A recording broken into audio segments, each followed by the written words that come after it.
Salut à tous et bienvenue pour cette nouvelle vidéo consacrée aujourd'hui à comment est-ce qu'on équipe son ceinturon. Alors vous avez été nombreux à me poser la question suivante, est-ce que tu pourrais nous détailler un petit peu la manière dont tu t'équipes? Et pour ça aujourd'hui, eh bien, je suis chez Terang MP-Sec et je vous présente mon ami Fab juste ici. Salut à tous, donc on est à Toulouse chez Terang et Johan, tu vas nous présenter tes astuces pour monter ton ceinturon. Ouais, exactement. Alors du coup, il y a quelques principes sur lesquels on ne va pas déroger et puis d'autres eh bien, sur lesquels on va pouvoir un petit peu plus se faire plaisir. Eh bien, à tout de suite. Ok Dac, alors pour commencer cette vidéo, il y a quand même deux points importants qu'il faut préciser. Le premier point, c'est que le matériel n'achète pas la technique, très important. Le deuxième point, c'est que des principes qu'on peut appliquer à une personne ne s'appliquent pas nécessairement aux autres. Tout simplement en fonction de la morphologie, du morphotype ou des contraintes opérationnelles. On parle de différents emplois, mais toi, quel est en fait ton ceinturon à toi? Ok Dac, alors pour ça, eh bien, justement, je me suis rendu chez Terang MP-Sec et donc du coup, j'ai commencé, et ça, c'était pour moi une petite révolution, tous les systèmes à scratch de type inner belt et belt. Alors, la raison est simple. Quand vous mettez ça sur votre ceinture, le premier point, c'est que vous pouvez dégrafer votre ceinturon, ce qui est quand même un petit peu plus confortable. Le deuxième point, c'est que votre ceinturon ne tourne pas sur lui-même, il ne remonte pas lorsque vous faites des positions de tir un petit peu particulières. Ensuite, pour le ceinturon, eh bien, j'ai pris tout simplement ce que j'avais en magasin. En règle générale, j'équipe avec une poche de M4 au niveau de l'os iliaque. Donc là, vous allez voir quelques images défiler. Tout simplement, la raison c'est simple, c'est ce qu'on va appeler du go-to-mag. On va partir du porte-plaque juste ici. Comme on peut le constater, généralement, le porte-plaque, pour beaucoup, sert au rechargement et au changement de chargeur. Moi, je ne le considère pas comme ça. Le porte-plaque, j'applique un principe tiré de Travis Heley où on va parler de conscious reload, unconscious reload. Alors, qu'est-ce que c'est que ces anglicismes pour définir quelque chose de très simple? Globalement, je ne me sers pas de mon chasuble pour effectuer mes rechargements ou changements de chargeur. J'utilise ce qu'on appelle un go-to-mag. Ce qui veut dire que ma gestuelle est toujours la même. Globalement ici, si je prends hop, le fusil juste là et que je veux effectuer un changement de chargeur, regardez bien, hop, la gestuelle est toujours la même. Concrètement, moi, mon chasuble va simplement me servir à positionner mes chargeurs dedans. Dès qu'il y a une petite accalmie, dès que j'ai le temps, je viens prendre le chargeur plein et je viens le resituer dans mes équipements. Et enfin, je vais mettre tout simplement deux chargeurs de PA, eh bien, soit en droit, soit en incliné. Alors, je vous invite à regarder ma vidéo que j'avais faite sur pourquoi est-ce que j'incline mes chargeurs. Cela étant dit, en fonction des configurations, vous l'avez compris, incliner ces chargeurs, ça prend de la place. Et pour certaines configurations très spécifiques, eh bien, vous allez être obligé de mettre vos chargeurs droits. D'accord, on n'a pas tous l'opportunité de se payer de luxe d'incliner ces chargeurs typés IPSC. Enfin, en dernier point, eh bien, je viens tout simplement prendre une poche médic. Alors concrètement, le principe de base à respecter ici, c'est quoi? Je fais des trous, je rebouche des trous. Très bien, la poche médic, tu la positionnes où? Alors la poche médic, je vais plutôt la positionner d'accord en bas de mon dos, tout simplement.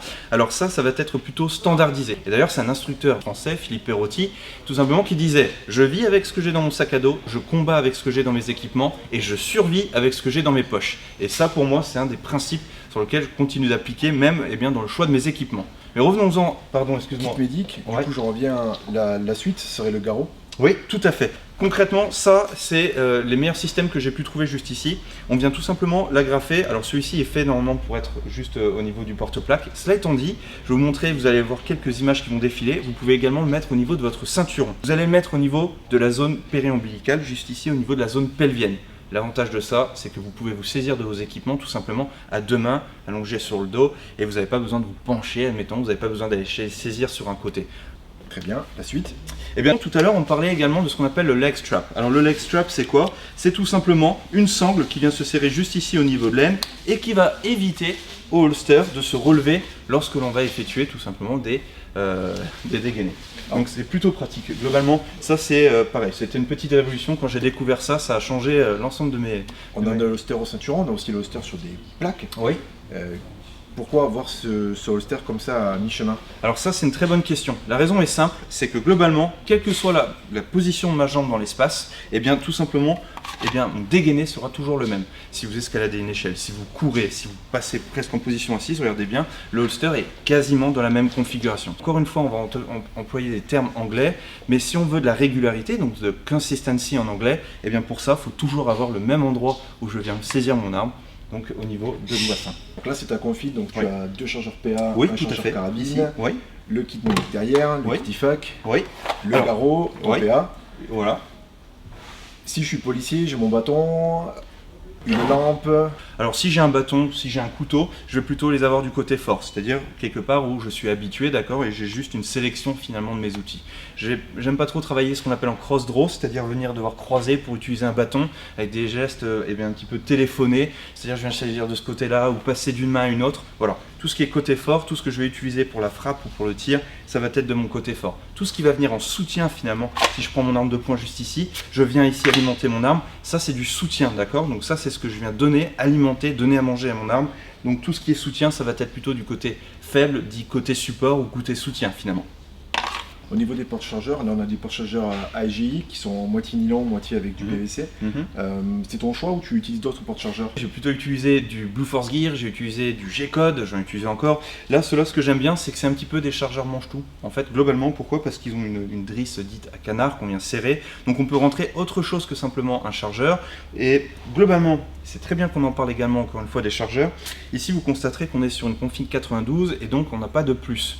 Et si je rentre mon chargeur, on verra sur des inserts un petit peu plus détaillés, lorsque mon chargeur est en fond de poche finalement, pour la saisie c'est un tout petit peu plus compliqué. Donc moi je recommande pour ceux qui ont la possibilité de prendre des plus 2 agréés par tout simplement la marque, parce que certains plus 5 vont manquer un petit peu finalement de fiabilité. Donc des plus 2, ce qui va servir tout simplement à mieux saisir mon chargeur, et en cas de problème sur mon arme de poing juste ici, si je dois l'extraire, ça m'évite de devoir, vous voyez, le saisir à bout de doigt. Donc, ça peut être un petit peu compliqué lorsqu'on commence à avoir des dérangements. On a des passants molis qui permettent de superposer des chargeurs. Je vois souvent des configurations comme ça, plusieurs épaisseurs de chargeurs, de porte-chargeurs, pardon. Qu'est-ce que tu en penses de ça? Alors moi concrètement, j'aime pas trop superposer les équipements. Pourquoi? Parce que ma main, concrètement, on va dire sur une horloge, sur de 12 heures, admettons, et bien concrètement, ma main va aller chercher un endroit spécifique pour un outil spécifique.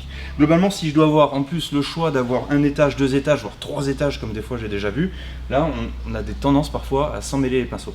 D'ailleurs on le voit, moi je l'ai souvent vu lors de mes formations, où des personnes veulent saisir un chargeur de PA et se retrouvent avec un chargeur de M4 à vouloir l'insérer dans le globe. Donc vous comprenez bien, c'est un petit peu rigolo de cette façon-là, mais ce qui peut avoir des conséquences assez désastreuses en opérationnel, bien évidemment. Pour un ceinturon, là celui-ci il est plutôt allégé. Si je devais mettre plusieurs porte-chargeurs, le bâton par exemple ou autre, et qu'est-ce que tu penses des bretelles pour le ceinturon? De toute façon, là encore une fois, on est plutôt sur du soutien, c'est-à-dire que plus on va avoir de charge, plus on va avoir de zones où on va pouvoir répartir la masse, et bien plus ça va être agréable à porter, surtout que maintenant elles sont quand même super slim, elles ne gênent pas du tout sous un porte-plaque. Donc concrètement, voilà, si pour des termes de confort, parce que concrètement un ceinturon c'est ça, c'est des notions d'encombrement, c'est des notions de confort, tout ça faut le prendre en compte et pas simplement le positionnement de ces équipements.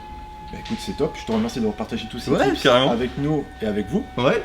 Et puis écoutez, moi ce que je vous propose, c'est de se retrouver tout bientôt pour une vidéo un petit peu plus dynamique sur des pâtières. Bye bye, merci. Ciao.